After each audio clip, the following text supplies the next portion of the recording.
Hi and welcome back to my channel. So I'm excited about this week's travel video, and I actually have two things that I wanted to share with you that came across my desk.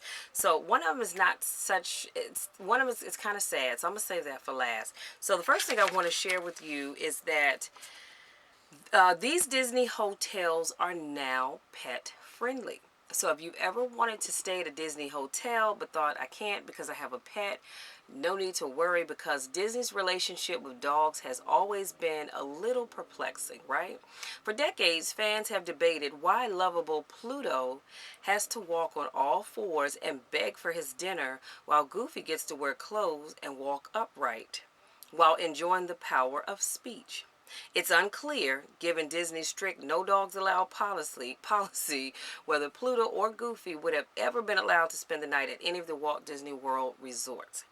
But the times, they are a-changing.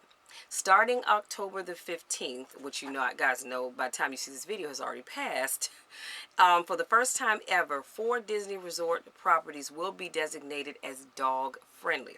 And those resorts are, now listen carefully, the Disney's Art of Animation Resort, Disney's Port Orleans Riverside Resort, Disney's Yacht Club Resort, and the cabins at Disney's Fort Wilderness Resort. So upon arrival, get this, you guys, because you're going to love this. Upon arrival, dogs will receive their own Pluto's Welcome Kit. How cute is that? Which includes a mat, bowls, a pet ID tag, plastic disposable bags, puppy pads, and a dog walking map. How awesome is that? There's also a Pluto Do Not Disturb door hanger to let staff know that a pet is inside the room. And what's more, each pet-friendly guest room will have easy access to outdoor pet walkways and pet relief areas. The 4 resorts are also tapping into Disney's partnership with Best Friends Pet Care to provide full-service pet daycare and other pet services while guests are off enjoying the theme parks. An extra fee will apply for those things, as you may or may not already know. And those are services that are not provided on site, but rather at the Best Friends Pet Care facility, which is nearby. So travelers with allergies need not fear. Listen up, you guys. If you have allergies, you don't have to worry, because only select floors will be designated as dog friendly. According to the Disney Parks blog, the majority of the resort space will remain canine free. So a maximum of 2 dogs per guest room can be accommodated, and per night pet cleaning fees apply. Disney also warns that dogs staying in guest rooms must be well behaved, and they must have on a leash whenever they're in public. Vaccinations must also be up to date, and you all should be doing that anyway. Disney has kicked off a number of major additions and expansions this year, many of which were announced earlier this summer at the D23 Expo. Among them, a new minivan transportation service for guests staying at all of Walt Disney World's deluxe resorts. I think that is absolutely amazing. I don't have dogs anymore because both of mine, well, all 3 that I've had over the years, have gone on to dog heaven. But if you have pets and you want to stay at a Disney resort, just know that there are only 4 of them right now that are pet friendly. And again, those are the Disney's Art of Animation Resort, Disney's Port Orleans Riverside Resort, which is absolutely a beautiful resort, Disney's Yacht Club Resort, and the cabins at Disney's Fort Wilderness Resort. So you're looking to book your Disney stay and you have pets, or if you don't have pets, you know what to do. Reach out to me. Let me get your hotel, your resort booked, because if you are thinking about going down to Florida, staying at a Disney property for Thanksgiving and Christmas, honey, you need to move quick, fast, and in a hurry, because those rooms are going very, very quickly. Okay, and as you may know, a lot of the cheaper rooms are probably already taken as we speak. So again, you guys, don't wait till the last minute. And while I'm thinking about it, before I move on to the not so good news, if you're thinking about traveling for New Year's, please, please, please get with me so I can get your trip booked.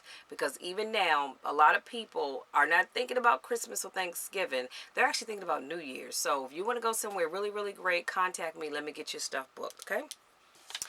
Now, for the not so good news. This came across my desk, and I have to admit, I was at work, and it just saddened me so much to hear this. But An 8-year-old child died after falling from the Carnival Glory's interior atrium.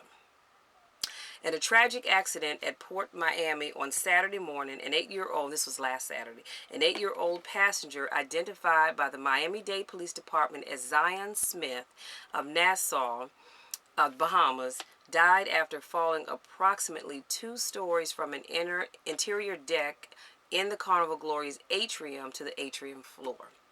Let me put a pin right here. If you ever gone on a cruise ship, when you stand on the floor of the atrium and you look up, I mean, that atrium just goes up so very far. And so even falling 2 stories can be, as we see here, very deadly. The accident occurred at about 8:15 a.m. while the ship was docked at the port and disembarkation was underway. The girl was traveling with her mother, young brother, her mother's boyfriend, and his family. The group had just returned from a week-long cruise on the Carnival Glory. According to Carnival's corporate statement, the ship's medical team responded immediately, and the child was transported to the ship's medical center. The ship's command immediately contacted Miami-Dade Police Department, which was on site. The statement continued. She was subsequently transferred via ambulance to a local hospital where tragically she succumbed to her injuries. Our most heartfelt condolences are with the family at this very difficult time. Captain Ignatius Carroll, a spokesperson for the Miami-Dade Fire Rescue, said the young girl fell approximately 2 stories inside the atrium, which we already knew. And I just cannot tell you how sad that made me. Like I said, I'm at work, and I was just feeling so sad. I really just wanted to go home.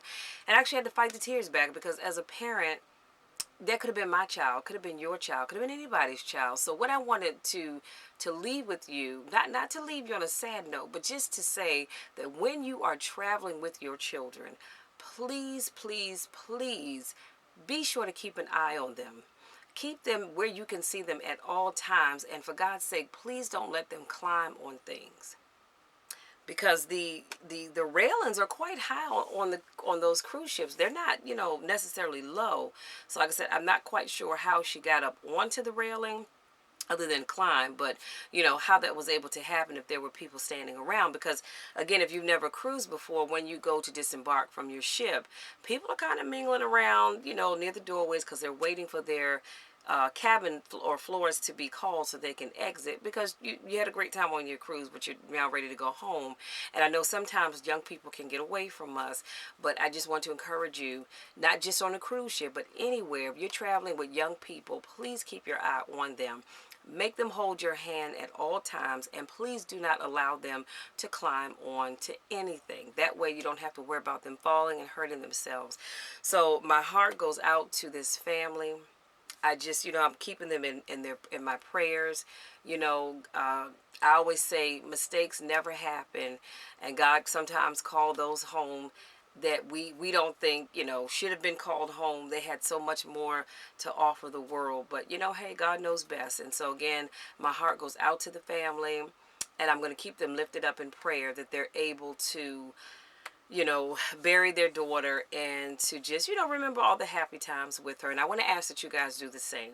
So that's all I have for you guys today. And this is actually starting to make me a little sad as I say that. So I'm going to leave you on that note.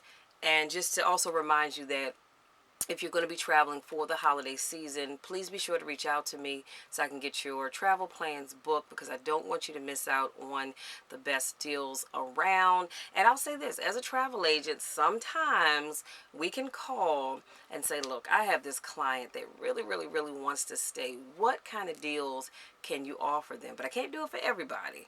Just know that. And not every hotel or resort is offering it, but I always try to do my best to get you the lowest price possible. So that's all I have, you guys. Thank you so much to my newest subscribers. Thank you so much to those of you that continue to support me. I love you guys to the moon and back, and we'll talk again next week. Until then, take care.